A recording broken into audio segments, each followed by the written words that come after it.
It's 9 a.m. in Shanghai, Shenzhen, and here in Hong Kong, you're watching The China Show. I'm Yvonne with David Ingles. Good morning. We're counting down to the open of markets in Greater China. Let's get to your top stories today. Risk assets rallied to track a record close on Wall Street and also in Europe, by the way. Oil prices plunging in hopes of a deal between the U.S. and Iran. SpaceX falls in late trade as fears over its AI spending outweighed optimism over its better-than-expected debut earnings. Also ahead on the program here, we're watching China's data center component makers amid reports of a potential U.S. ban over security concerns. And sources say CXMT is set to begin production of smartphone chips to compete with rivals Samsung and SK Hynix.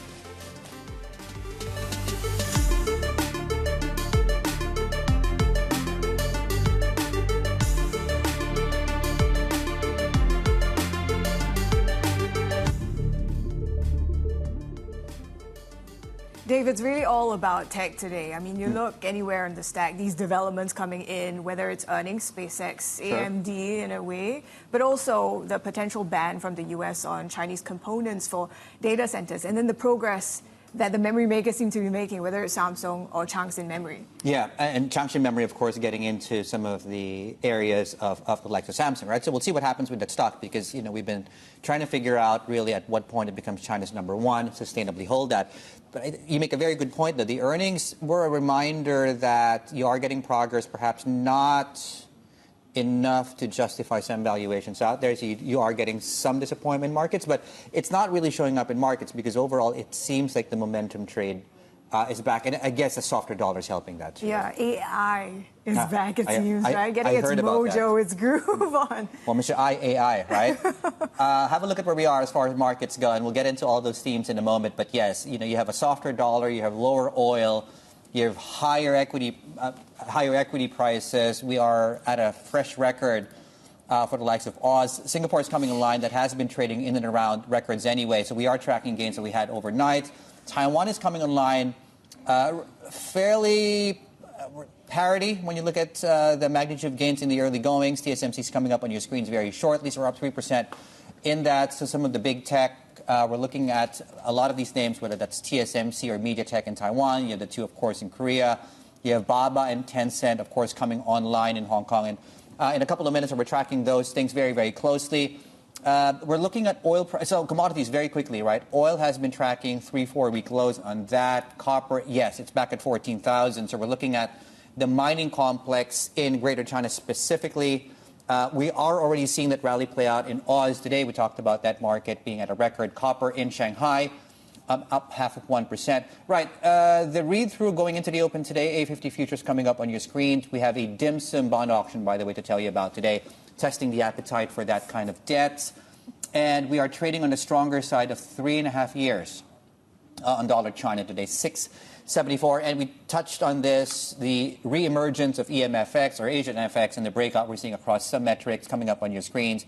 Asia dollar index on the left, on the right side of your screens is the EMFX complex, and hence we are also looking at the FIX today on the back of these breakout moves we're seeing across the FX space here. Yeah, FIX also because of what Besson has said, right, about how he thinks the yuan is undervalued, but also in terms of the market reaction to this potential ban that we're seeing on Chinese components for data centers. We're seeing early reaction in the Japanese optical names as well. The Trump administration reportedly planning to ban some of these components used in data centers to protect U.S. infrastructure, and that's according to Reuters. But Bloomberg intelligence thinks such a ban has limited effects. Let's bring in our team, China correspondent Mimi Low and tech analyst Sean Chen for us. So Mimi, let's start with you because when it comes to some of these components, you know, we're trying to figure out how likely it will be actually put in place in terms of the ban, but also what companies might be affected, if at all.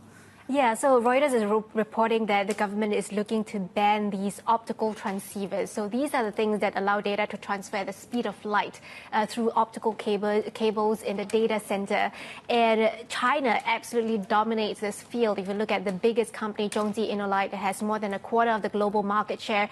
And Sean might be able to talk about this, but they estimate that Chinese companies make up more than half of the global market share. So if a straight cut ban does come through, it could be pretty chaotic for the industry, right? It will take time to find alternatives, and the downstream clients like the cloud providers like Amazon, like Alphabet, their costs may go up if they have to source for alternative suppliers. And the reasoning behind this is because these transceivers are seen as potential entry points to install malware that could disrupt the entire data center services and steal American data as well. Talk a little bit more about that, the why involved. What's the reason we're looking at now? Yes, so the House Panel Committee has been investigating a few years ago, if you recall, what was known as a Salt Typhoon hacking attack in 2024. And U.S. intelligence officials had accused Chinese actors of breaching the telecoms network and hacking into the phone records of key politicians, including then presidential candidate Donald Trump. So this report, according to sources, is going to show how the U.S. telcos were compromised because of their connection to data centers and equipments. And those data centers contain some links to these Chinese telcos. Now, a few years ago, remember, Huawei was at the center of these sanctions. U.S. telcos were not allowed to use Chinese telco providers or components from them, and billions of dollars have been spent to rip out these Huawei components. But then their links to the data centers were not so regulated, and that's why they are now starting to scrutinize that. Okay, Min Lo, thank you so much. Of course, this is a group of stocks we're tracking very closely today on the back of news, and I think it's important to note, probably showed it earlier, double-digit gains yesterday, right? Yeah. So there is some of these gains to be unwound, of course, if you're on the other side of that trade here. Let's bring in Sean, of course, here with us. Having a look at the fundamentals, we know, of course, these companies get the bulk of their revenues from outside mainland China. Right. How will this likely materialize from a sort of corporate perspective, fundamental perspective? Well, I think to answer this question, there is one more question to ask first, is what is a Chinese transceiver? Is it a transceiver made in China, or is it a transceiver made by a Chinese company? Sure, how do you define it? If the ban, if it materializes, is origin-based, then companies like Innolight and Optical, they can actually shrug it off because most of their shipments to U.S. customers now originate from Southeast Asia, particularly Thailand. If the ban turns out to be entity-based, then it could be a big hit to these companies because over 90% of the revenue comes from overseas customers, and out of the 90%, a large chunk is from the U.S. Not to mention also the likelihood of whether this ban is going to materialize, because this would also be very disruptive for U.S. hyperscalers. So how do you weigh out what we might actually see? I think you're absolutely right that it's almost impossible for U.S. hyperscalers to find immediate alternatives to these transceivers because we believe Chinese suppliers, including Optical, Innolight, and Dongshan Precision, which acquired Source Photonics, they have more than half of the high-speed datacom transceiver market share. So the hyperscalers, they are most likely going to push back the proposed ban. And because of the severe disruption, we believe the reported ban will at least be softened. Where across the optical networking supply chain do we need to be looking at more closely now? I think there are two groups of companies we can pay more attention to because we think under the simmering geopolitical tensions, they might be in a better position. The first group is the companies focusing on China's domestic substitution story. So these companies, their fortunes are not tied to U.S. hyperscalers or U.S. AI infrastructure build-out. For example, companies like AceLink and Huagong Technology. The second group of company is those who also rely on U.S. hyperscalers, but they are not the downstream module assembler. Instead, they make upstream or midstream components, such as optical engines. So companies like these include Suzhou TFC Optical. Is there a way that China might retaliate if the ban does indeed come into effect? Because there's also these rumblings that maybe this purported announcement might be a bargaining chip ahead of Trump and Xi meeting also. Yeah, I do believe China has a strong card in the optical supply chain to play as well. That is indium phosphide substrate. Because in addition to China's strong position in the downstream transceiver modules, which relies a lot on the U.S. hyperscalers, China is also strong in upstream indium phosphide substrate, which is critical to make the laser chips. And China already implemented export control from early 2025, but has so far allowed exports to avoid disruption of the supply chain. If U.S. indeed implements the ban on Chinese transceiver makers, it won't be a surprise to see China tightening the upstream indium phosphide export. Sean, great to have you. Thank you so much. Thank you. Bloomberg intelligence tech analyst, Really good. Sean Chen. And of course, as we were alluding to a short while ago, when it comes to context being important and how we saw that strong bounce in the optical names just a day ago, we'll see how China fares. But also against the backdrop of Hong Kong, China overnight leads, they look like a bit of a laggard into the strong tech rally. Let's bring in Bloomberg Markets reporter Anthony Stevens. So what do you make of this? Yeah, it increases the possibility that China is going to get robbed of today's technology rally, right? From a risk management function, even with the fundamental underpinnings, you have to cut some risk. This is a very volatile space. Margin balances have been coming off. The space is off around 30 to 40% from the highs. So people will have to manage this risk. It's the biggest part of the Chinex index. And the Chinex index has led the HS Tech on the way up. But recently, that started to revert a little bit, right? So from a long-short book management perspective as well, people are under pressure as the HS Tech, which is a larger market cap index, has started to rally versus the Chinex. So people are missing out on the margin in the rallies in Tencent and Alibaba. And on that front, there is a US kind of policy that is helpful, right? They've decided to not check open weight models for security, right? They're allowing US technology companies to use open weight models. So on one hand, the US gives China something, and on the other hand, they take away. And that affects the long-short book positioning of investors in Chinese tech, right? The hardware space looks like a little bit more kind of threatened by the geopolitical environment, and it looks like the LLMs and the software space could have a little bit of room to run. That being said, the focus this week looks like very much back on Korea and Taiwan after the very strong guidance from SpaceX and AMD. Well, speaking of, how are those latter two things affecting trade today in the region? So it's very interesting that those two stocks have actually come off since earnings, right? Like this sell on good earnings dynamic remains very strong in the US, given maybe that the markets are at all-time highs. But in Asia, we are taking a much simpler reaction function, right? Like Taiwan is very strong, given that AMD is talking about a massive compute number. I think it's 2 trillion or something by 2030. They are estimating 40% annual growth in AI. So the read-through from US earnings into the region is very strong. SpaceX similarly, like say $18 billion capex. Yeah, sure, it's a little bit less than people expected, but $18 billion in capex from a company that was not even listed last year is materially needle moving for Taiwan and Korea. So for the rest of the region, you're seeing these huge gains across the AI supply chain as the US sticks with their capex guns. So momentum is back? Momentum is back, defined as tech momentum, right?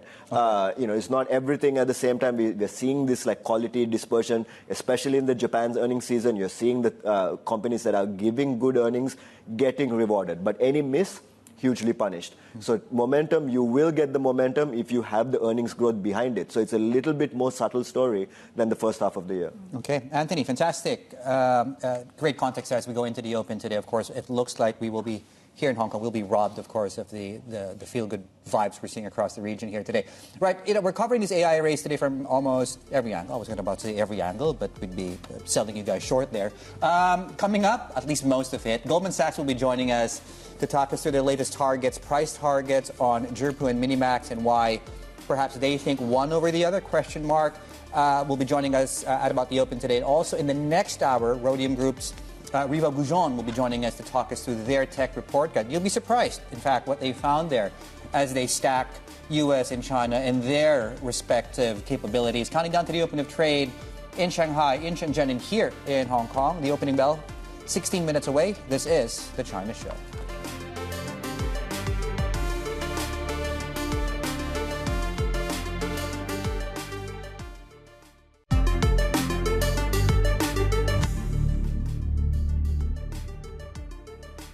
Welcome back. The midpoint of the day is slightly more relevant than other days, given the rally we've seen in EMFX, and obviously at the start of this week, we've had a yen intervention story.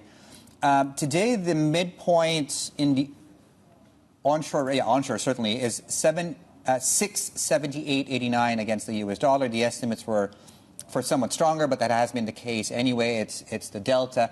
Just to talk about this, because in the offshore markets today, we have a dim sum bond auction, so just watch out for that as well. That sale, yeah. Anyway, Why don't we take our heads from Earth to space?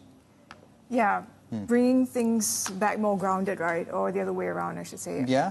Because big picture. we are, I mean, you just talked about how this yuan fix is playing out, but we've also been seeing the dollar softness or the reversal of the rebound. Maybe that's also what's helping, to your point, right? The macro backdrop, helping some of these tech names in Asia as well. That's right. Although the exception seems to be SpaceX and how it fared in late trade, it closed lower. And this was after disclosing higher than expected spending on its AI business.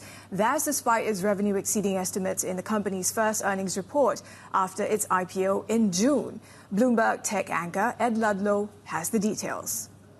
SpaceX spent a staggering $18.4 billion in the quarter, and the vast majority of that, 86%, was on AI infrastructure. But renting out compute capacity or computing power to companies like Google and Anthropic is becoming a major business, and they gave lots of evidence of that. Second, where is the growth? SpaceX said they will hit $100 billion in annual revenue run rate by the end of this year, and Musk even went a step further, saying they have line of sight, complete confidence that SpaceX will hit $1 trillion of real revenue in 2030, pulling forward a target that they set out in their IPO prospectus.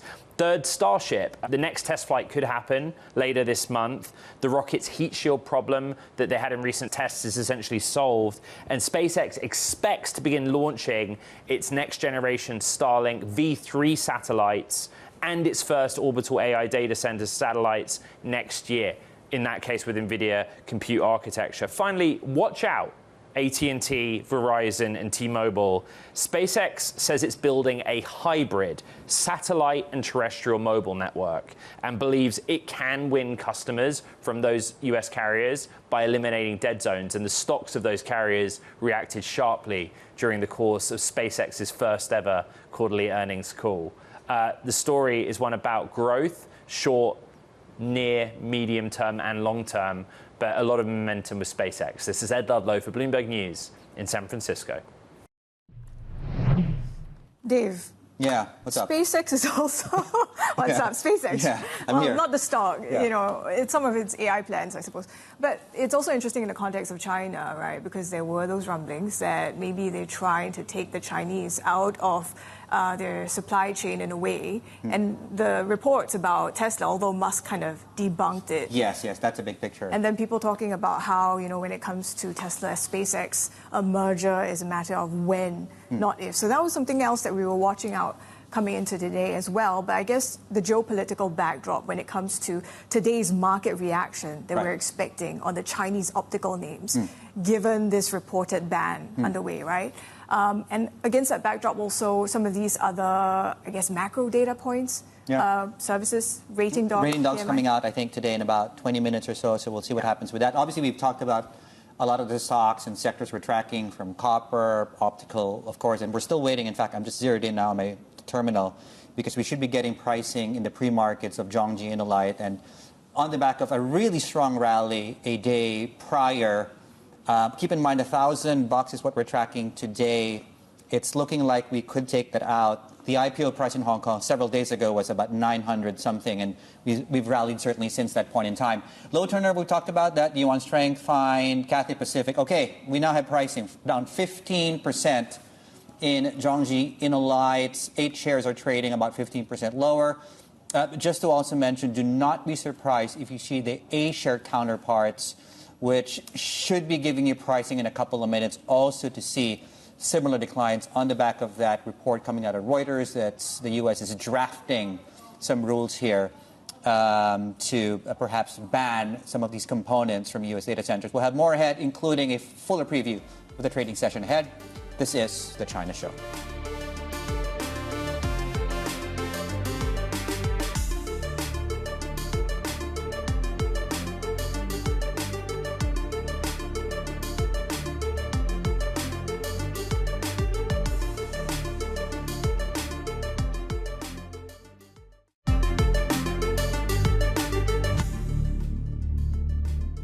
All right, taking a look at the early indications of the market reaction to our top story, really, on the reported U.S. ban to come on Chinese components for U.S. data centers. And we're already seeing this massive reversal from yesterday's rally in the likes of Zhongji Innolight, right? Optical name that was part of the beneficiaries that we were tracking just a day ago after NVIDIA announced its co-packaged optical CPO has entered mass production. So that was a driver, but then you have these reported bans that could come, and things are, starting to change.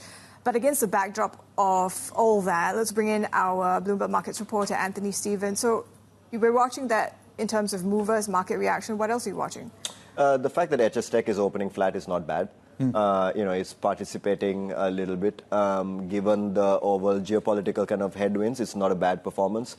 It will be important to see how the Chinese semiconductor ecosystem performs as a whole. So we're talking about foundries and memory. So CXMT will be very interesting to watch, whether it continues to rally alongside Samsung or Hynix, or does it start to trade as like a China play constrained from the US market? Because it's important, right? We've heard these reports that US companies are looking for CXMT chips. Not only Apple, but recently HP as well. So whether they can get CXMT chips, but the AI servers can't get photoelectrics, that's going to be a very interesting dispersion. So that trade is very much alive. What parts of the AI supply chain does the US want from China, and what does it want to curb? Because that's now an evolving space. It's a debate that didn't exist before, right? And now we have this kind of relaxation of policy on Chinese open weight LLMs, and how does that play out? The software space in the US has been rallying very sharply because they have these cheap tools to work with now. That's another evolving debate. Taiwan and Korea, much simpler, just going up. Yeah, and should we be surprised if we see a similar move down when Shenzhen comes online and the China Next Index in the similar names, the Asia counterparts of these? Yeah, look, I would not be surprised at all, given the scale of risk management that needs to happen to adjust to something like this, right? The local retail is very long this space. Sure. The government is trying to protect them from themselves with some of this kind of national team buying in ETFs and whatnot. But ahead of fundamental news like this, will they bother to step in today? That is an open question. The other thing, since you brought it up, right? So what's keeping Hang Seng Tech decent today? MiniMax is up 4, Zhipu's up about 4%. Unsurprising to you? Yes, because of the open weight LLM change, right? We needed the US government to pick a lane, and for now they've gone with the side of the largest software industry to help American companies get cheaper AI to produce the software, right? Like so Palantir, for example, yesterday was up 30%, right? Yeah. That's a very painful short position for long short. So that'll be very interesting to watch. Anthony, fantastic. Thank you so much. Great setup as we go into the opening bell today, just under 4.5 minutes away here. So we're looking at that, obviously. Copper-related stocks, Cathay Pacific's reporting earnings. The opening bell is coming up next. This is The China Show.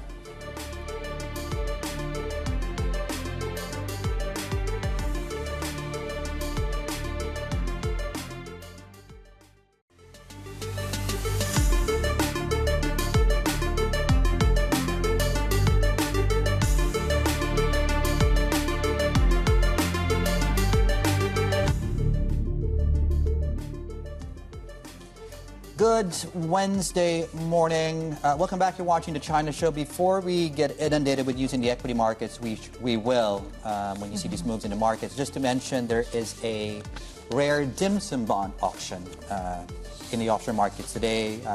Few tenors, a couple of billion renminbi, so just watch out for that as they test, I guess, appetite for the curve. I see what you did there. I don't know what I did.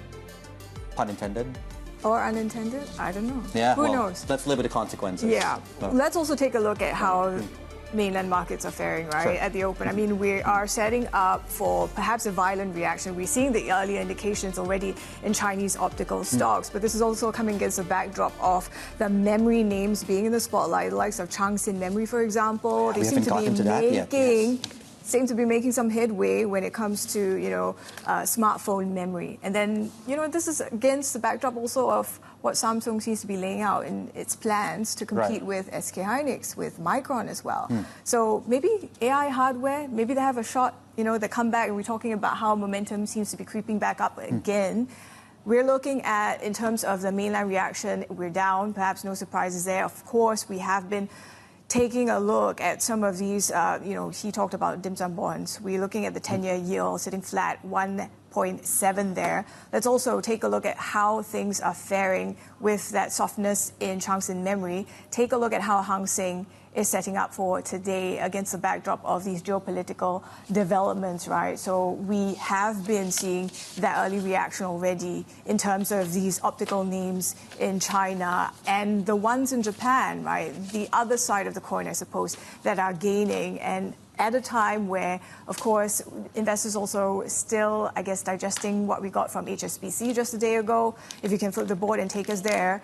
Following on from that share buyback disappointment, that's another stock that is continuing to come under pressure, pulling back from the highs, I should say, on a day where it looks like for the finance names, those are the ones that are in focus, not just in Hong Kong, but also in the region. We've seen how that's propelled the likes of the ASX, even the Singapore all-time benchmark. highs. Yeah, so that's something that we're watching as well, given the tech rotation or out of that rotation. Well, speaking of Singapore, just to mention, isn't DBS coming out with earnings very soon? Okay, just put that on the radar. On the back of this broader financials. Tomorrow we'll you've get alluded that. to, right? And, they've been doing well there. So I think so. There's an earnings test that we'll watch out for. Okay. And then taking a closer look at what we're seeing in Zhongji Innolight, just to recap things for you. Close your eyes if you're long. Okay. So 10% down. A shares, H shares, both in negative territory.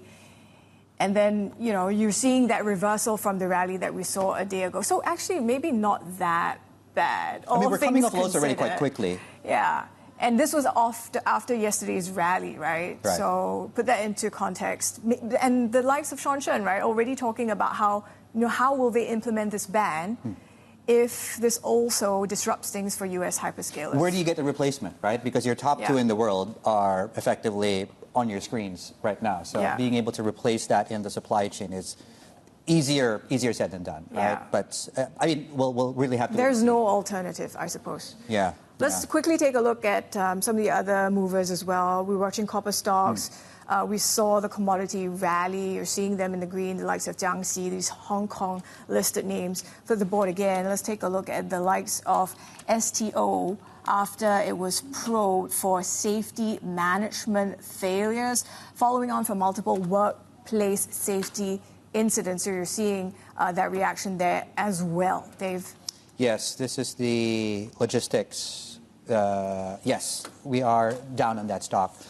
Specifically today. Well, let's focus in on what is moving higher. I think last we checked, the reason why Hang Seng Tech was doing quite favorably amidst the rally, relatively speaking, not so much, of course, but okay, given the news flow, is the stock bottom of your screens, one of the ones leading the gains here of Zhipu.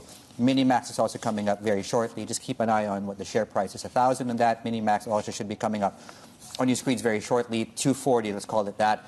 Reason why we bring that up is because Goldman Sachs has recently just put out their revised price targets for both those stocks. They do expect competition among these Chinese AI developers to further intensify, increasing, I guess, the emphasis here on achieving best performance to cost balance.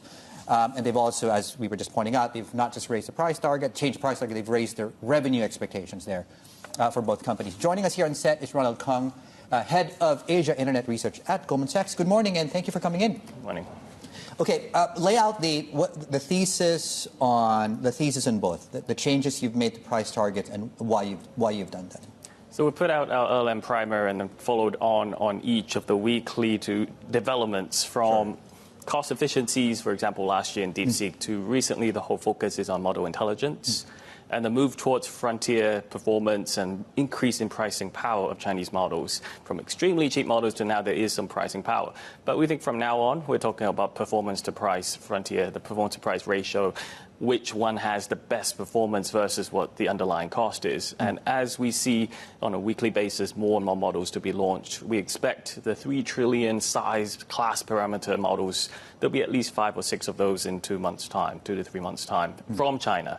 And so while the frontier performance continue to be pushed upwards, the cost efficiencies of those become more and more important. And therefore, we introduced a competitive positioning score looking not just at the frontier performance, but what are the cost efficiencies, particularly the margins for inference. That is kind of the core essence of the whole business model, is to generate margins for inference and eventually cover training costs, eventually cover the overall cost, be a profitable business longer term, but also the financial strength.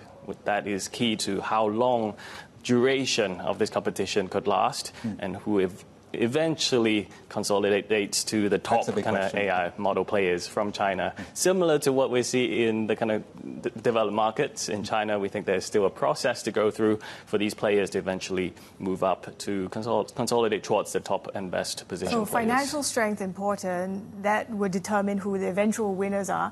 But talk to us about what you're seeing for the moment in terms of cost to performance basis, how you assess, the stack. Who's ranking high among the AI model developers? Yeah, so we saw the first scaling up to the 3 trillion size parameters for K3. And now we're talking about some of the latest developments in the past week was the DeepSeek V4 Flash, which is a 200-ish billion parameter model. Much, much smaller, but with post-training, with all of that supervised fine-tuning, we call SFT, the performance has reached closer and closer to front-end top 3 in open weight according to arena.ai. And we focus on arena.ai because of that voting. It's a blind box voting from actual users. And therefore, we also look at on the video side, MiniMax H3 is open weight as well. So these open weight models with much smaller size, cost efficiency seems to have moved up in performance as well. But of course, they're much smaller models. So we can't expect it to perform like a 10x larger size model in terms of the full knowledge base. But the process and the actual performance in coding has improved. And coding is generally, in our view, a yes-no answer. And therefore, the improvements of that coding front has been very significant for the Chinese models. I mean, they're coming out with new models. It might sound like I'm exaggerating, but almost on a daily basis now. I guess my question is, how different really are they from one another? And do we have enough information to determine early who might be best positioned to reign among the Chinese models, reign supreme amongst that group in let's say, in the next 12 months?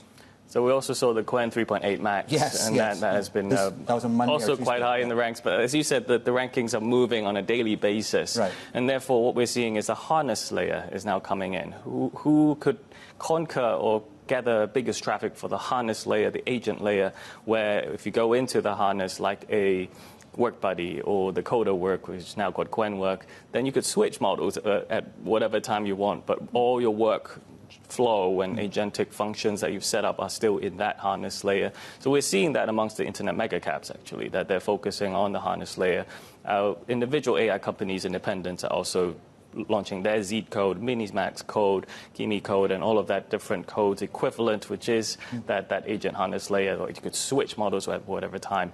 But that harness layer is one way for us to get more positive data feedback loop to improve your own model, which is actual usage of coding to improve your own model. That drives the further improvement of model performance. So the drive helps revenue, but what about monetization? I mean, where do the profits come? Yeah, so we talk about the open weight, so it's not 100% open source.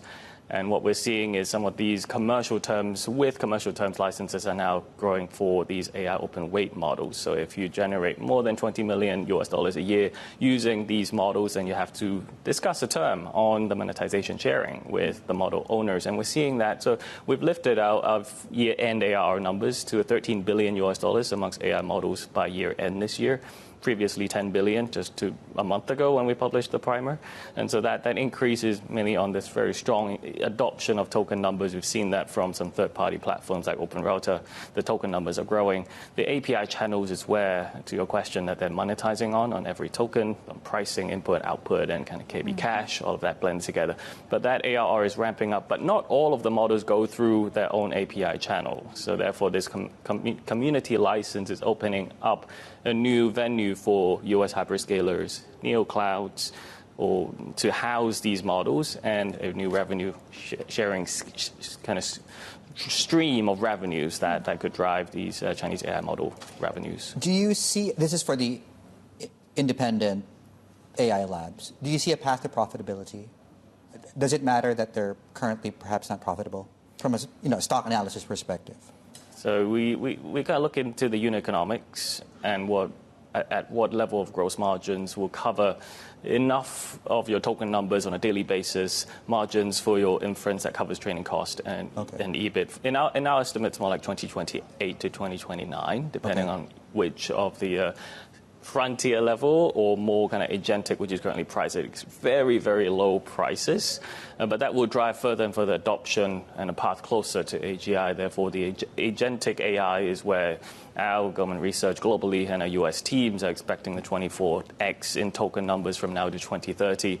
That increase in tokens will likely bring a much bigger pie of tokens and then the revenue pool and the gross profits that could cover the business models of these companies. But we're also watchful for regulations, all the different things that could impact the swing of the revenue forecast that we have for the Chinese AI models. It sounds like also, as you alluded to, workplace applications seem to be the next realm of competition.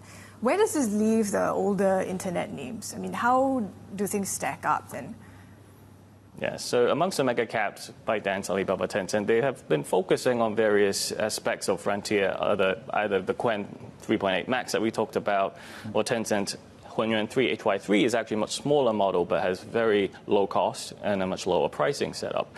And then we think ByteDance is a multimodal focused, which means not just the text model Doubao and a consumer-facing app that is number one in China, but they also have a very strong multimodal video generation called Cdance and Cdream for image. So Cdance is where recently the H3 from MiniMax is coming up with an open weight approach. So if we looked at the DeepSeek moment, which is the open source approach for text models, then the recent launch of MiniMax H3 actually bringing a open weight, really useful and comprehensive model up to the open weight. So yes, competition will increase, but our mega caps are first focused on keeping themselves in the model layer, but also the harness that we talked about. And we haven't talked about yet is cloud and data centers, which is our top subsector in China internet. Is that, okay, so my question is, what's the best way to play China AI now? Across, we believe that growth in tokens and the capex uplift that we're anticipating for the second half of this year as domestic chip supply increases, cloud and data centers are our top preferred subsector, and that's where the hyperscalers, which are the internet mega caps, are best positioned with strong cash flows, the ability to fund the capex and grow a cloud business, where we're estimating 45% growth for Alibaba cloud business in the June quarter that we anticipate. So these are the key numbers that are actually driving. The growth is driven by the token numbers that we talked about across the model stack and the agentic-driven tokens. Fantastic. Yeah, and some of the names there, GDS, VNet, Alibaba, and Kingsoft Cloud. The price targets, just to mention, on Zhipu is 1610. MiniMax is 800. That was Ronald, Keung, head of Asia Internet Research at Goldman Sachs. Right, ahead on shows, you're not going to want to miss this one, okay? You're going to be quite surprised to see, actually, some of the results here. So Reva Goujon from Rhodium will be joining us in about 30 minutes from now.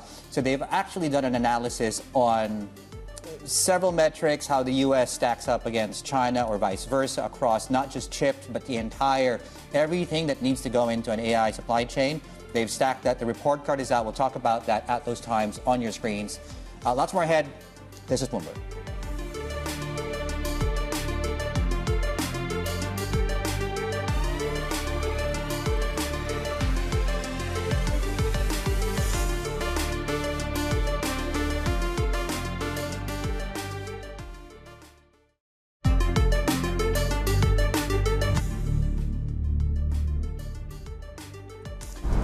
RatingDog, not our favorite craft beer. That is the latest private survey that's coming out today. So we're looking at composite and services. And we're looking at 50.4 on services, so above 50.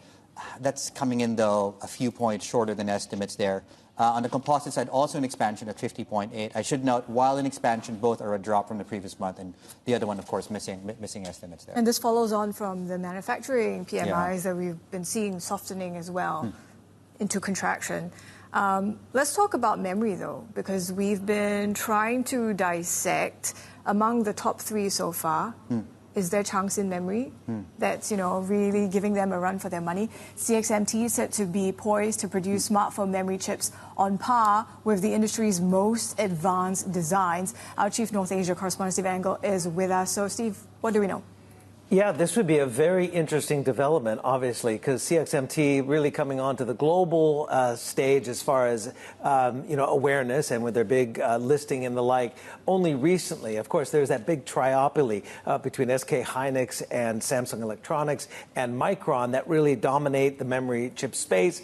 And obviously, the industry is faced with shortages with all the developments in AI. So on the one hand, if CXMT is coming out with the advanced 6th generation low power, double data rate, DDR chips that would be on par with the most advanced chips from those 3 big companies.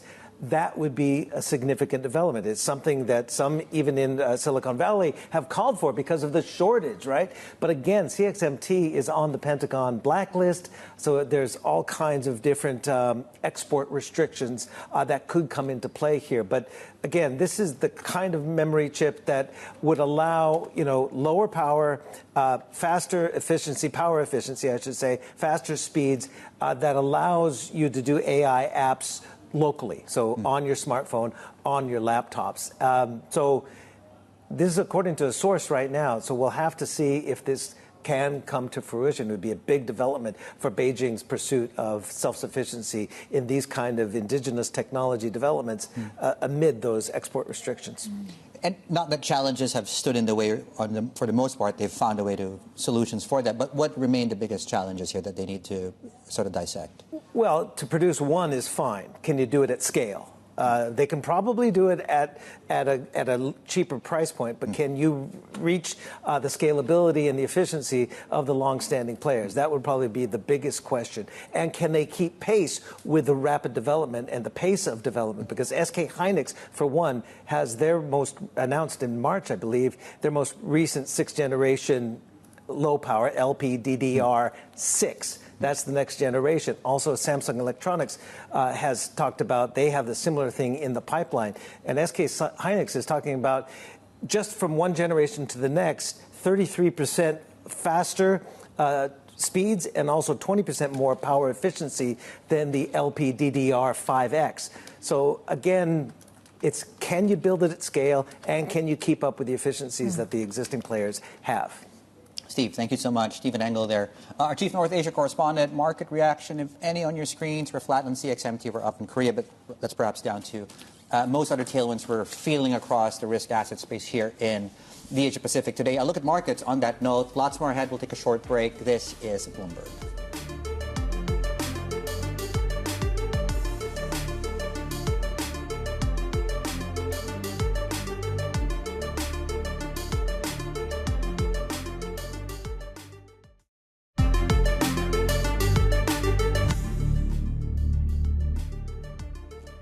Here are some of the corporate stories we're following. Paramount posted a surprise surge in second quarter profits as cost cuts tied to its Skydance merger continued to pay off.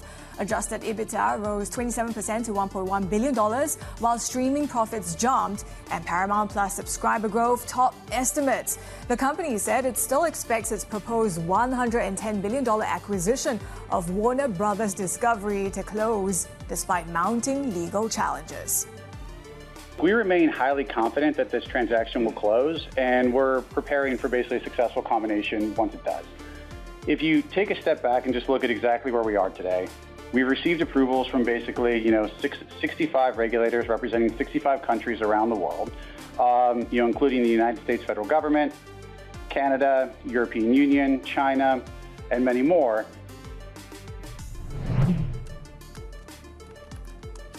Blackstone is said to be exploring a second mega debt package to finance Anthropic's use of Google AI chips. Sources say one initial proposal was for at least $36 billion of debt.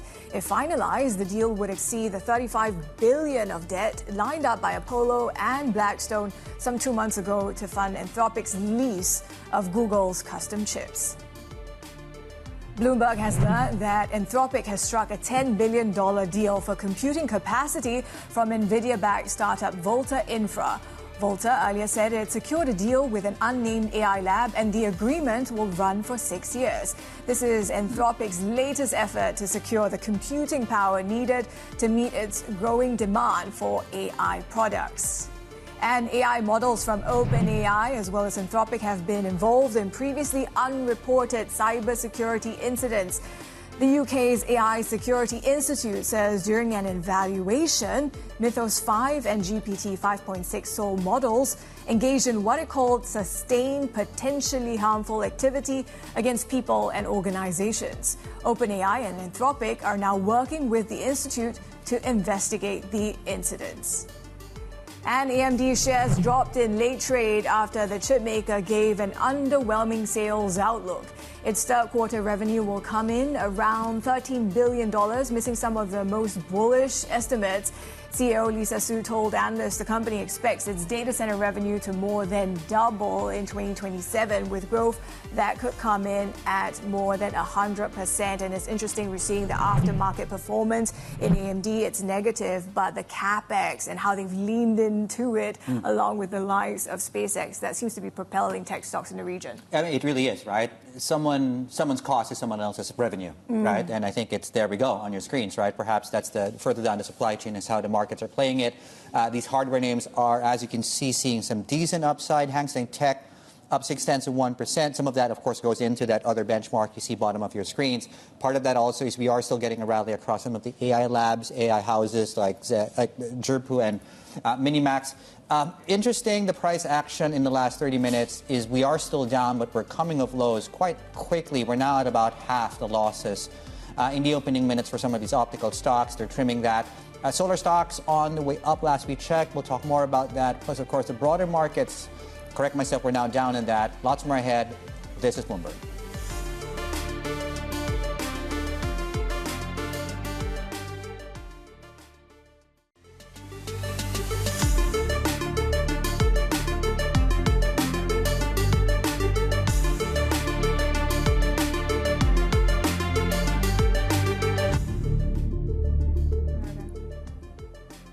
Welcome back to the China Show. Here's a look at the Hang Seng half hour into the session. Of course, David, we've been watching these confluence of tech factors when it comes to the headway that the memory maker seems to be making, but also the tailwind from the SpaceX, AMD capital expenditure that seems to be driving maybe more of that AI momentum in trade today that's coming up. And we're seeing, though, moving off those session lows, the Hang Seng, the drag today that we're seeing is those financial-related stocks, including the likes of HSBC. Of course, just a day ago, we did see them, disappointing on the share buyback. That's among the stocks that we'll be watching in the session today. Yeah, I mean, the stock done very well, right? I think we're down 1.4% on 5HK. We're just getting some lines coming through. This perhaps looks to be related to notes. So they've offered to buy back notes of up to, I'm looking at 5 billion. So they've announced a tender offer for 4 series of notes, I think, just to talk about, of course, the use of capital in as far as the capital structure is concerned. We touched on the bid we're seeing across the supply chain today, right? So the Nikkei is showing up quite nicely. Kospi is up 4.6. We talked about Lenovo and some of the hardware names here in Hong Kong. Taiwan up 3.3%, coming up on your screens. And, of course, the next board is going to show you some of the individual names across these markets. And Oz, of course, in case you missed that, to the point we just made on financials doing very well. Financials and commodities is the bread and butter of the ASX 200. And we did hit a fresh record early in the session. Very nice rally across the tech space, as you can see on your screen. Softer dollar helps, and softer dollar is one what we have currently, whether that's you looking at the Asia Dollar Index on the Bloomberg terminal or the MSCI gauge, both also showing up this breakout in either, of course, which is Asian FX or EMFX as an overlap between the two. There we go, very nicely on your screen. So pick your poison between the two here. Yep, and also watching these dim sum bonds, right? You've been highlighting how that sale is coming online. I'm very excited for this today. Yeah. You got appetite for that? I do. In fact, for those in the Hong Kong office in the Bloomberg today, we really had a very nice spread for breakfast. I missed it. You did. You were very busy. I tried to get Min Min involved, but she wasn't having any of the pumpkin congee that was served at the dim sum room today. But very nice. You had radish Is that what cake. I was smelling? Okay, that makes sense now. Yes, okay. yes. Unfortunately, well, you have another go because we get, of course, that offer in about this hour. Varied amounts for varied tenors, including an onshore, by the way, which is the $73 billion on your screens, 30-year bonds. That's on deck today. Okay. Should we talk about oil? Or bonds, maybe? Or everything else? We can continue talking about bonds, treasuries, and everything else in the mix. Yeah. David Savage joins us now from the MLive team, of course. So, David, what are you seeing, dim sum aside, in treasuries specifically? I mean, we came into this week.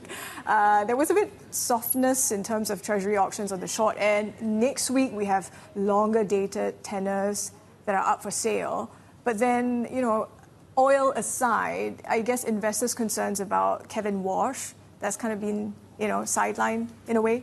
Yeah, I think it's been interesting to see that the reaction in the bond market has been somewhat more muted to the declines in oil prices. It's obviously helped, particularly at the long end. But I think if you look at bond volatility, it's still very elevated. It's nowhere near sort of the lows we saw about a month ago. And I think that shows bond investors are still perhaps more skeptical than equity investors on whether we see a normalization of energy flows through the Strait of Hormuz. But also, I think it points to the fact that there's other drivers for higher bond yields. You noted some issues in terms of credibility at the Fed. But also, I think it's just this AI CapEx story, I think, continues to drive on the bond side bond yields higher. It's as AI CapEx spending continues to rise, it insulates economic growth, but it's also going to keep pushing up yields. So I think that's going to continue to push up bond yields, even in the absence of another spike in oil prices. But I think that's definitely a risk. I mean, just to mention, I'm glad you brought up oil. We're just getting a news headline coming through out of Axios right now that the U.S. is nearing a deal, a Hormuz deal to be more specific and sort of more accurate, aiming for a Wednesday announcement. I think we are seeing a slight downtick in oil prices as we speak, and I think the equity market is responding. If it is, of course, this headline it's responding to. Brent sitting, nicely below the 80 handle. Yes, it is. And equity markets, we are seeing a little bit of an uptick there. That brings me to the second point here. TAIEX, KOSPI, the Nikkei.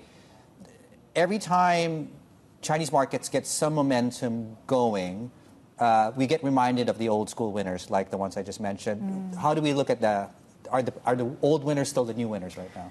Yeah, it's definitely been the story, certainly the last sort of 4 sessions. We've seen the Sachs index post its best 4 days since March 2020. So it's definitely been sort of a reversal of what we saw basically through July, where we did see rotation out of those first half winners.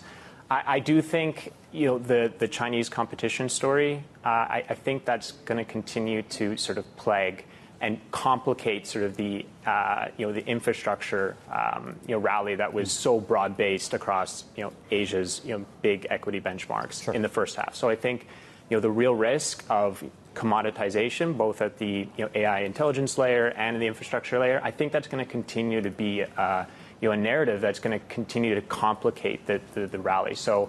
Yes, we're seeing some good gains today, but I think another part where we're seeing the weakness in the Chinax, I think that underscores that this is going to be a more complicated trade in the second half than it was in the first half. David Savage, thank you so much. Our MLive strategist there. I think just to add to the complication that David just alluded to there, of course, the optical, not illusion, it's certainly something tangible that we're trading on today. And the news coming out of Reuters that the White House is reportedly planning to ban some of the components, Chinese-made components, whether that's Chinese-made, Chinese company-made, or is it Chinese, or is it origin-based? We still don't know, of course, the details on that. But effectively looking to draft rules to ban such going into U.S. data centers. That's according to Reuters. Min Min, our China correspondent, is here to talk us through what specific components will be banned and how do we define which companies will be affected. Yeah, it looks like the list of things that are getting banned is just going longer and longer, right? Previously, we were talking about robots, and then it was power inverters. Before that, there were routers that were being banned as well. And now it's these optical fibers, the optical modules that are being used in data centers. And again, the pretext is that there is national security risk if malware are being installed and then they could steal American data and disrupt these data center services. So in terms of companies, of course, Zhongji Innolight is the number one, the absolute biggest market share holder right now, and Optical is the number two. And together, all of these big Chinese players make up more than half of the global market share.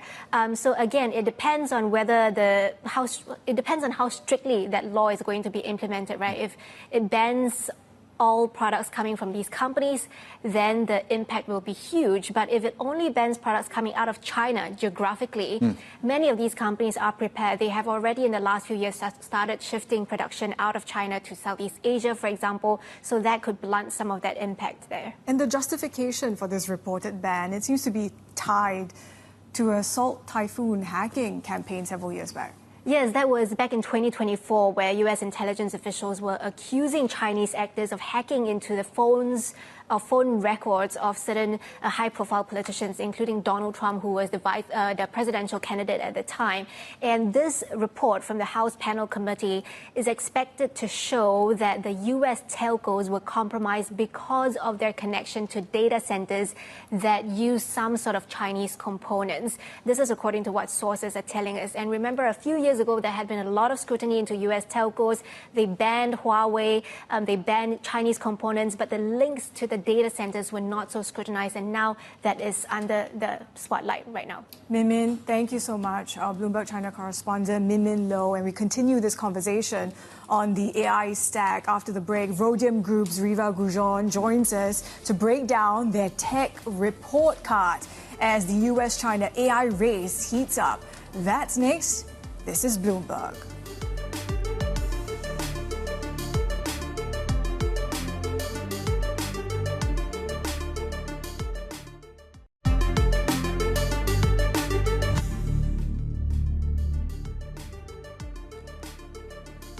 All right, as promised, we're continuing that conversation on the AI stack, and we have the likes of Rhodium Group also. This new report dissecting the AI competition and where China stands compared with the US and other G7 countries. They think Beijing is competing on a different axis with a focus on AI deployment as it becomes a default supplier of physical AI. And China's chokehold on critical raw materials, well, this also means that it has the ability to throttle the tech ambitions of the U.S. and its partners. Yeah, looking at some of the numbers, the quantitative analysis on the back of the qualitative, and as you can see the scorecard on your screens, it also says that the U.S.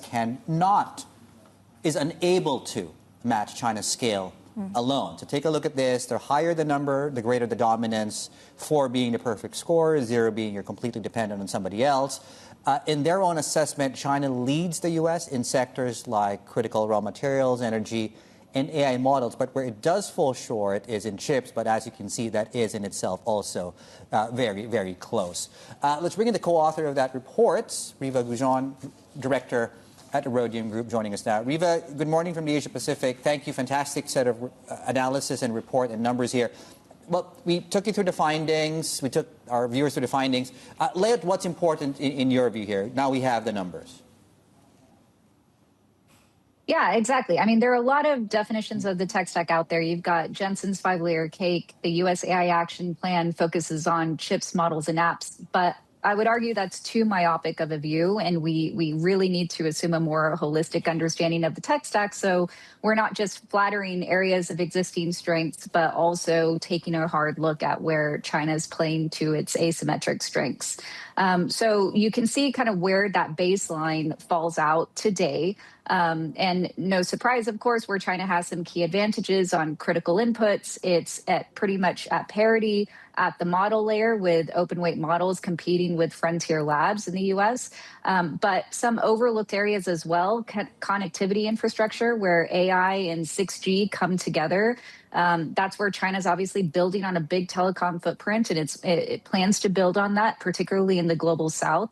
And then, of course, it has a very powerful manufacturing base to position itself to dominate in physical AI applications when we're looking at advanced robotics and other applications. And so this is, a way to just break this down of where we stand today, but also to look into the future a bit, right? Because if we look into the 2030s, and we understand how these AI systems are going to operate. There's some inherent security vulnerabilities there that's going to drive home the question of what constitutes trustworthiness in AI systems, who qualifies for that, who gets to feed into defense industrial base structures, where that's really going to matter.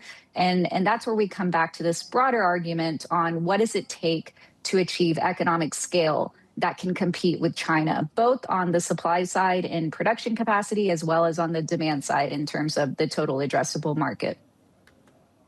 Reva, I'm glad you raised the security angle. I mean, we've been trying to understand as well when it comes to the likes of OpenAI, Anthropic, these recent cyber failings. I mean, the extent in which that also maybe makes more of a case for perhaps the Chinese AI models that have been coming out. Do they have a better hold on security in a way?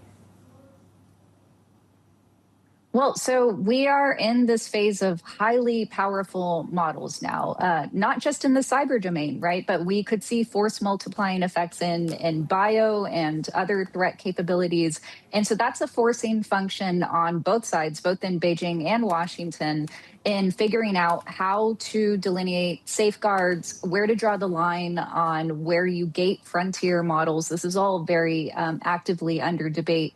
But again, if you look into the 2030s, we're talking about the development of hyper-connected AI systems, right? In the 6G era, so sensors and edge devices and models that are all wired into critical infrastructure. And so what that means is, the surface area for any kind of adversarial attack vastly expands. And so cyber and data exposure become an inherent feature of the stack. And that's important, right? Because again, then who are you going to trust to feed into those supplier networks?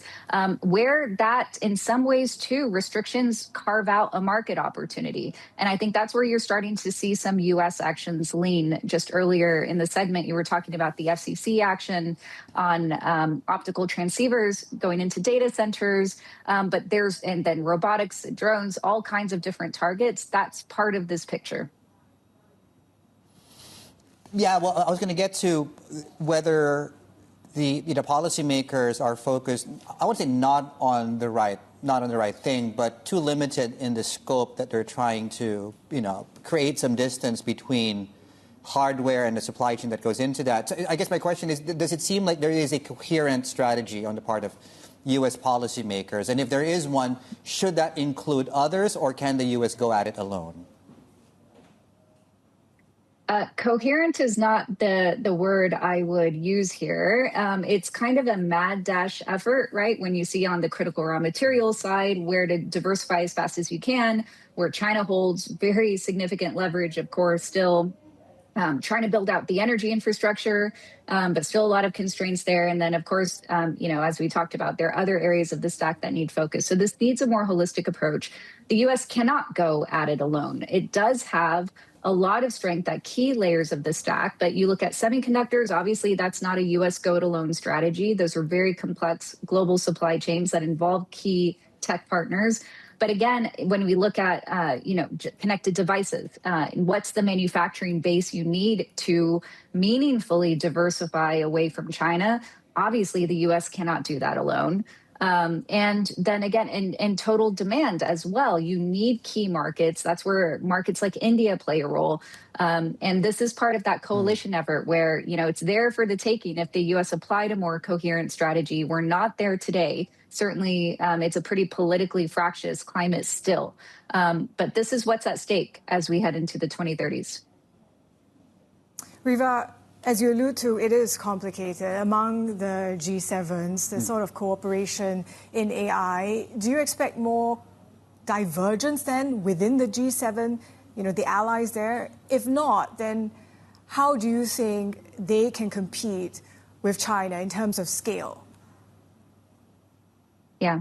So on the one hand, there is common ground in the urgency to diversify, particularly in critical inputs. There's common ground in recognizing that there are very credible cyber and data vulnerabilities that need to be addressed. Now, the tools and the timeline to do that, that's what's varying considerably.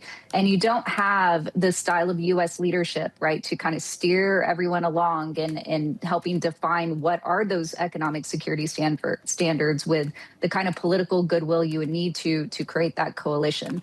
So on the one hand, you're looking for de facto convergence, right, where different countries are doing things and swimming in the same direction, but they're doing that more or less independently, which still has important effects collectively at the end of the day. But you also have tech sovereignty. That is a very strong current in this matrix. And so as each country, each bloc is looking at what can they do as they look at each layer of the stack, where they can lean in and build a more credible tech sovereignty play, but also where critical dependencies need to be accepted within that coalition, and where redundancy and wasted time also can compromise the objective of reaching commercial scale. And that's where I think it's really important to get, companies understand this very well. And tying an economic security agenda to a market scale argument is going to be an important feature moving forward. We'll see if we get there. And just in terms of picking your battles, what specific fronts are worth fighting for? We know, of course, China leads in some cases, in most cases, because of just years of industrial policies. What I'm trying to get to is has the boat just gone too far from the dock at this point in time on certain fronts? Where would you focus the attention if you were to advise, of course, policymakers? Yeah, well, I mean, on the one hand, there's the defense of existing strengths, right? So obviously where the U.S. and its partners have strengths in the lead in semiconductors, for example, and total aggregate compute, there are still gaps there on, so there are no restrictions, for example, on remote access to high performance compute. There's still some outstanding measures there in terms of the semiconductor manufacturing equipment controls and how far those could go. So there's sort of a foundational layer there still that applies. But then again, looking forward, right now, the big question is around potential model restrictions. But it's a very thorny debate because when you look at the scoreboard and that model leaderboard in particular, Chinese open weight models are clearly competing at the frontier. And so you can't really go forward decisively in restrictions before you have viable alternatives in the open market. And so that's part of the dilemma here that's feeding into the debate. But in device ecosystems, critical inputs, you can't solve for one problem, for example, on a critical mineral or a refined material on the one end of the supply chain, but then create bigger dependencies downstream for an intermediate component or at the device level itself. So that's really where that holistic approach comes into play, and understanding how this all fits together, where different countries are positioning themselves, who actually have a lot of political will and want to position themselves in this tech stack competition, have that be part of these trade arrangements that it's striking with the U.S. But it's going to take moving beyond the ongoing leverage plays, the ongoing trade frictions, to really realize the opportunity at hand, and also, again, what's at stake. Reva, it's been great to have you on the show. Thank you so much for this really nuanced look on the AI race between the U.S. and China. Reva Goujon is director at Rhodium Group. This is Bloomberg.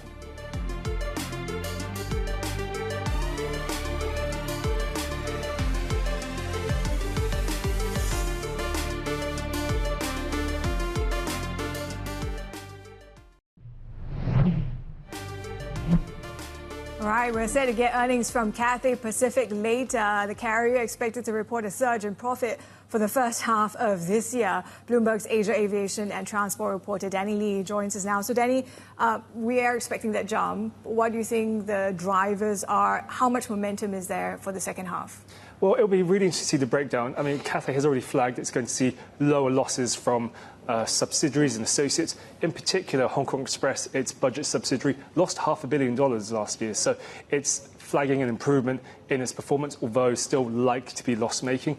And then from the likes of associates like Air China had lower share of losses or may have made a contribution, at least in the first half. So there is improvement there. And also that bigger jump is also accentuated by this 1.4 billion gain on its Air China stake, which was diluted. Overall, though, it should see a strong performance because of the 17.4% jump in passenger numbers at its main brand. Now, a real boost given what has been going on through all the disruption through the Middle East, and even though we've had really surging fuel costs. Yeah, how has it been weathering those fuel costs? And given how there's been a lack of capacity increases among some of its rivals, what are you seeing going forward? Well, Cathay has been very quick to put up fuel surcharges. That's been a real pain point in a sense for passengers who normally travel. However, Cathay's been putting up surcharges significantly, but it hasn't seen, according to analysts, much disruption in terms of weakening demand. So passengers are willing to pay, and there has been strong demand across the board because passengers do not want to necessarily travel through the Middle East. So it has seen a huge flow-on effect. And I think it's just overall, given it is hedged through its fuel costs, just how much it has been able to weather some of those fuel cost jumps overall. Clearly, we saw in recent weeks Singapore Airlines, who has had a bit of a hit as well from the war. So overall, Cathay is in a much better position compared to some of its peers in Asia and in Europe. Yeah, I mean, we've been seeing some of these carriers in Asia vindicated for their hedging, right, given what we saw out of the Middle East and the impact there. Danny, great to have you. Thank you. Bloomberg's Asia Aviation and Transport reporter, Danny Lee. And of course, we are seeing that tech rally in the region today. Very clear, the outstanding one from Kospi. This is Bloomberg.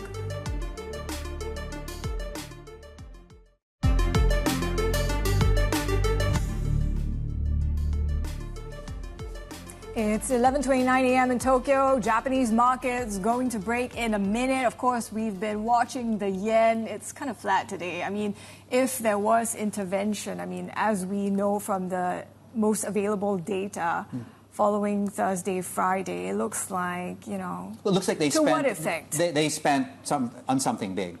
Yeah. Right. Looks like they didn't do it on Monday, though.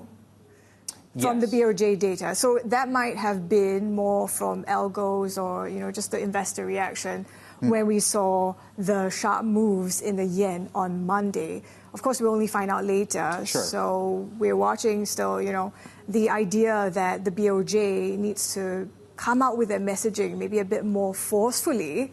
Otherwise, you get the likes of the 10-year auction just a day ago out of Japan. There was terrible auction. Weak demand, Yeah. super weak demand, right? And I think not benefiting from the lack of clarity from the BOJ. How serious are they, when it comes to that potential hike? I think markets are pricing in October fully. Maybe we see September. That seems to be a coin toss for now.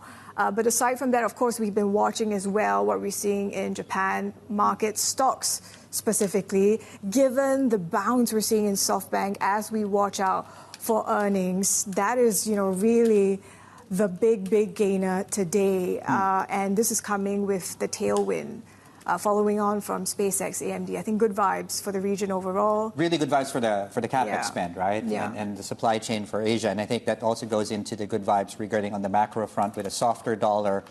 It was already, by the way, softer oil. And then on top of that, I think in the last 30 minutes, this news headline perhaps is what's pushing oil down from the session highs right now. And as you can see, we're reversing that to the downside, which is really helping Asia big tech already, apart from the other reasons that we just laid out there. Just to give you an indication of, so on a benchmark basis, up 3, up 3, up 3. That's Japan, Korea, and Taiwan. You want to put some names on that. You're coming up on your screens as well very shortly. So you have the likes of TSMC, Samsung is doing very well. SK Hynix, can we change the page, please, on top of that? And, of course, the optical space in China is also doing well. We'll get to that. But, yes. Wait, are we doing optical? It does seem like we're doing optical. Can we do optical first? Then we'll talk about this. So the optical names are actually coming off lows. Thank you. There we go. Actually, no, I stand corrected. We're now actually back almost at session lows. We we're trading at slightly higher levels than currently. But yes, certainly this Reuters report is playing out. Markets are reacting first, and then I guess we'll try and figure out the difference later. Back to Asia Big Tech, which is the outperformer today. I won't spend too much time on that. We showed you that already. But yes, the winners so far are, again, the winners today, like Samsung. Yeah, and this is following on from its unveiling that AI plan. So Samsung is in focus. It touted improved performance, power efficiency in its most advanced memory hardware, and the system is aimed at overtaking its rivals, SK Hynix Micron Technology. Bloomberg's Asia Tech editor Mayumi Negishi joins us now from Tokyo. So Mayumi, the unveiling of this 3D roadmap, what does this tell us about Samsung's shots at taking on Micron and SK Hynix? Right. So Samsung basically threw down the gauntlet to become the de facto standard for future generations in high bandwidth memory for AI. So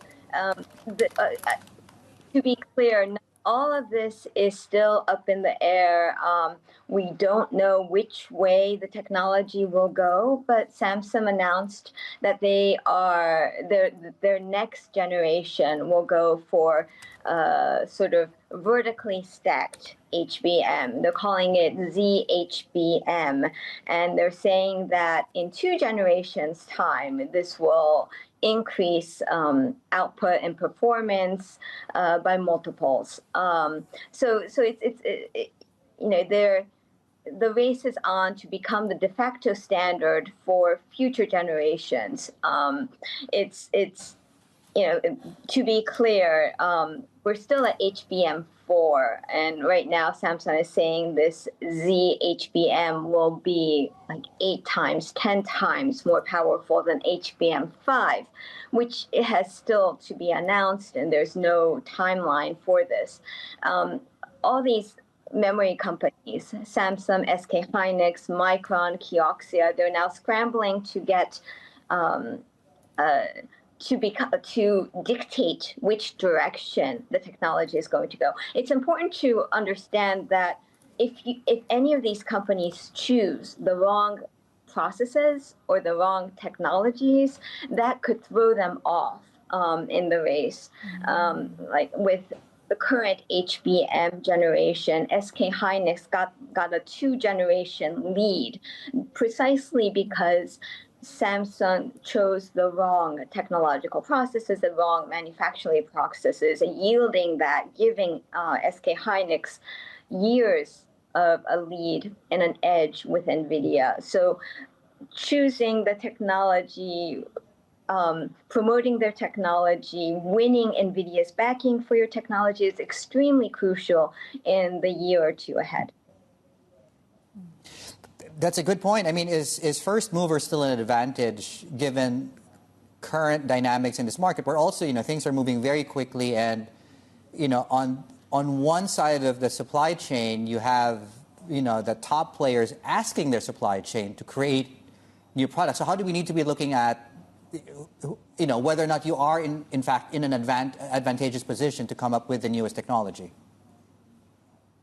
And this is interesting because NVIDIA is boasting that they actually hold the important levers, that they can change the architecture to sort of change the reliance of AI systems on different parts of memory, so different kinds of memory, that they could say, okay, well, there's a shortage of HBM, the HBM processes are too expensive, so we're going to change the architecture so that AI systems are more reliant on NAND or SRAM. So there is a lot of these factors are moving, are in flux all the time, and as you said, everything is moving so quickly that it's like all these companies are jockeying for position right now and lobbying NVIDIA and AMD and saying their technology is better, their technology is more energy efficient, their technology can pack more memory and data into AI systems as inference demands more and more memory and context for AI to perform. Mayumi Negishi there, thank you so much, our Asia Tech editor, on what we understand so far about perhaps the future foray as it pertains to memory. We have lots more ahead here on the program. It's a big day in India today, so we'll get into that in a moment. This is Bloomberg.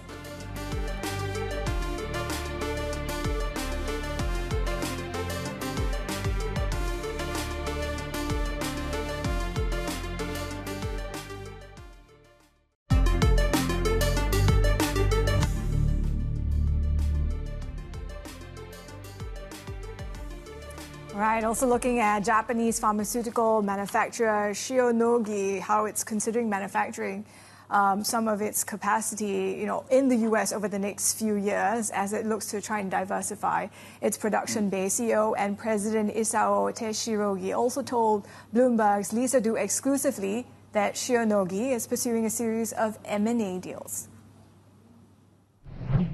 We are looking for a lot of opportunities. Actually, we're actively pursuing minimum 3 deals today. And of course, we're not able to, guarantee you we're going to go all those 3. But this is something that we continuously will do. And of course, the Japanese market is very important, and U.S. market is very important too. And we are going to keep growing the European market as well. So those are the 3 major geographies we're looking into. Chinese competition, obviously, going back to this, it's a hot topic globally. Yeah. Some pharmaceutical companies have mentioned they're being more cautious about disclosing, certain clinical trial results early because of Chinese pharma abilities to kind of replicate the results or make very similar drugs in a short amount of time. Is this something that is on your radar and that Shionogi is similarly cautious about? I think the small molecule area, even historically, was exposed to the things you described. So when we're submitting the intellectual property, we have been very cautious, and we have been, aiming to us the thoroughly as possible to create a good IP. So yes, we recognize, but I don't think it's only unique for China. The pharmaceutical companies are so competitive, and everybody is holding a lot of radar screens for the innovation. So it's a competition. We admit that. So having said that, how we maintain our strength, the only thing is we keep running into the top-notch science in terms of how we're going to differentiate ourselves from the other companies. Okay, so the strategy around it hasn't really changed because it's always been quite competitive when it comes to small molecules. Well, I believe you became CEO and president of Shionogi in 2008, so you've been running the company now for almost 2 decades. Yeah. How are you thinking about kind of the next generation of leadership at the company? Well, this is one of the most important things for our board. Again, in my company's board members almost outside members, so they have of course, to be concerned for the future leadership team of Shionogi. So we are, creating the team, both the outside board members, and we picked up the 4 or 5, the younger generation, who they believe can be a possibility of my successor. So since last year, we're very active in the training all those folks, but at the same time we acquired the U.S. company. The relationship with ViV is getting stronger and stronger. So that takes time to heritage what we have been doing to new leadership team. So takes probably 3 to 4 years to almost create the good candidate team to succeed in the current Shionogi, the business model. We just nominated the Dr. John Keller, the first non-Japanese board member. So John and I are almost teaming up to take care of various things, including the relationship with the ViV, GSK, U.S. companies. So we try to convey all those experiences and networks to a younger generation in the next 3 to 4 years. There's a lot of rhetoric now globally, around the world about geopolitical tension, trade barriers. Just last month, U.S. President Trump also had mentioned that he intends to put a big tariff on generics going into the U.S. I understand Shionogi doesn't have a big focus on generics, but you guys are very, focused on your message about access to healthcare and medicines. I'm just curious what you think about this type of kind of tense rhetoric and how it might impact the future of the pharmaceutical industry globally. Well, good question. The pharmaceutical manufacturing, as you know, is heavily regulated by each country's health authority, FDA, EMA, PMDA, MHLW. So it's not easy to move the manufacturing site from country A to country B or place A to place B. Having said that, the probably 5 to 10 years landscape, our company's way of thinking is we really want to almost diversify the manufacturing capabilities, Japan, US, and part of Europe.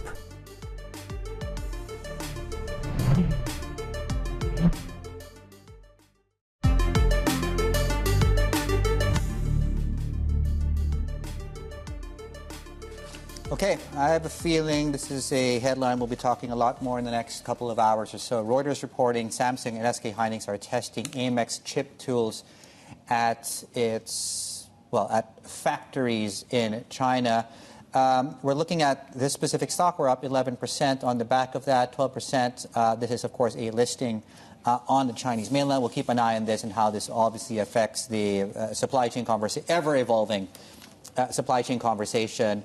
But yes, we are trying to figure out more details on this market. It's fair to say there is some reaction across markets today on the back of this. But the stock was already up going into the last couple of minutes. Yeah, I think AI cross currents is a fair way to put it. Perfectly. Given how we've also been seeing, it's interesting, foreigners are still selling South Korean stocks, right? But we have been seeing that rebound steadily on the Korean won. Let's take a look at the EMFX complex as well. Given how these lower oil prices, Brent below 80, that's something that's helpful. Perhaps another tailwind. Maybe they break out to the upside as well. We're watching some of these very energy import reliant economies, including India. We have an RBI decision due today, not expected to do anything. Expected to keep the repo rate at 5.25%. For an analysis, let's bring in Pranjul Bandari, Chief India Economist and Strategist at HSBC. So Pranjul, set to keep things on hold, the RBI today, but maybe some tightening in the later parts of the year. What's the thesis? What do you think needs to be done here? Yeah, absolutely. Just to take a step back, I think India is in a sweet spot at this point of time. Growth has been holding up pretty well. External finances have really improved with the FX package that the central bank had announced. And inflation hasn't really taken off. So all of this means that the RBI can sit and do nothing in this policy meeting, and we're expecting no change in policy rates. But there are two more policy meetings coming up later in the calendar year in October and December. And our sense is that inflation would have risen enough by then to call for a rate hike both in the October and the December meeting. Overall, we're calling for 2 rate hikes in this RBI rate hiking cycle. Nothing today, but in October and December. Right. And how does that then feature into your growth forecast, perhaps even for next year? Because I would imagine any hikes this year would show up at the earliest next year. I think there are just too many things going on. I think what we have right now is that growth has been remarkably resilient in India. On the back of a lot of the policy stimulus in the system last year, like GST tax cuts, which are still holding up consumption pretty well. And then in the heart of the energy crisis, we found producers actually produce a lot more rather than cutting down on production, because there was a lot of front loading of production. There was a rise in exports to the US because tariffs levied on India had fallen dramatically from 50% to 10%. So all of that has held growth pretty well. And I think that's going to be the story of most of this calendar year. But come early 2027, I think India needs to grapple with the El Nino, which is expected to strengthen around October, December, and the impact of that, I think, would be felt in early 2027. But, we're not there right now. We're in a place right now where growth is extremely strong. Okay, so growth strong. We've also been seeing how the rupee has been relatively supported. There's been that bit of intervention as well. What are you expecting in terms of how sustainable that all is? Are you expecting more intervention to come as well? Well, the RBI announced a very big package on 5th of June, trying to attract a lot of money from NRIs, the non-resident Indians, putting it back to India. And I think the scheme did very well. In the first 2 months of the scheme, India has been able to get in $40 billion, which is quite a lot. And today, the RBI's war chest of reserves is strong enough for it to intervene quite a lot. And it has been intervening in markets for the last 10 to 15 days in a fairly aggressive way. And my sense is it has firepower to continue that. So from that perspective, I think our outlook on the INR is fairly positive at this point of time. Of course, a lot depends on oil prices. A lot depends on what happens to the US dollar.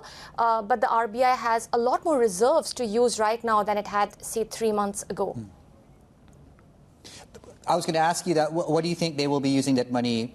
I mean, they could do two things. They could retire. I mean, they could accumulate those reserves, or they could just manage some of their near-term liabilities. Well, which one do you think they'll? And it's a good problem to have, obviously, these inflows, Pranjul. Well, look, we'll have to see how things turn out. But my sense is that at this point of time, the central bank would want to see an INR which is stable or perhaps outperforming the region, which is what has been happening since the 5th of June. And I think it will use reserves if needed to, to create that environment for the INR. So for now, I think the mode is going to be a little more interventionist. Perhaps later on, it can take a step back. You talked about how growth looks quite robust so far, but what are the risks to that, aside from maybe if we look at El Nino further out into the impact in 2027? Because there are some of these structural bottlenecks for the Indian economy as well, including concerns about job creation. Well, yes, I think job creation is an issue globally right now. But in terms of the main risks that India is facing, there are a couple. I think number one is oil prices. When it goes closer to $90 a barrel, I think it starts hurting the economy. $80 is still fine, but as soon as it's closer to 90, I think that hurts. So that's one big risk. The second is how strong will the El Nino become towards the year end? I think that will matter a lot for agricultural production, which makes up about 20% of India's GDP. And then, of course, there is what happens globally to the US dollar or to US rates. I think a lot of people will also be watching the interest rate differential between India and the US. So if US yields, US rates were to rise, then how would that look from the FX front is also sort of an important risk that has to be monitored. But I also agree with you that it's not just about all of these short-term things. There's also a lot of reforms that the country is doing. I think the remarkable reform that I have seen in the last 1 year has been the speed with which many trade deals have been signed, with UK, with EU, and a couple of other big countries. And my sense is once these get activated, we could see a lot more FDI inflows into the country and exports. So I would say policymakers really need to focus on getting these trade deals implemented as quickly and as efficiently as possible. I think that will be good for growth and flows into the country. All right, we'll watch whether that unfolds. Thank you so much, Pranjul Bandari is Chief India Economist and Strategist at HSBC. Now let's also take a closer look at some of these lines across the terminal a short while ago against the backdrop of what seems like progress among some of these chip tool makers in China. So AMEC seems to have been testing some of these tools for China plants at Samsung and SK Hynix. So that is according to a report by Reuters, and coming at a time, I suppose, where China seems to have been making a fair bit of headway on deep ultraviolet lithography. Yeah. So, maybe that speaks to the point that our analyst was talking about earlier, the AI race and the headway that China's making. Yeah, this is suddenly we're trying to figure out, most people are trying to figure out, of course, the company. It's Shanghai-based, of course, makes microfabrication equipment, hence, of course, AMEC, the C being, of course, China. Lots to watch out for today. What else are we tracking? I think I was looking at something else on my telecomputer. But anyway, I'll read what's on it. That's what our job is. Okay, the Hong Kong dollar. We're very close. We're as close as we have been recently to the weekend of the trading band. So watch it closely. Whether we get there, of course, we cannot cross that, of course, with the peg. Brent is down, just to mention that too. What else to watch today? Cathay earnings. We have a CGB auction 30-year and updates on the weather. Lots more ahead on Bloomberg Television. We will see you all tomorrow on The China Show.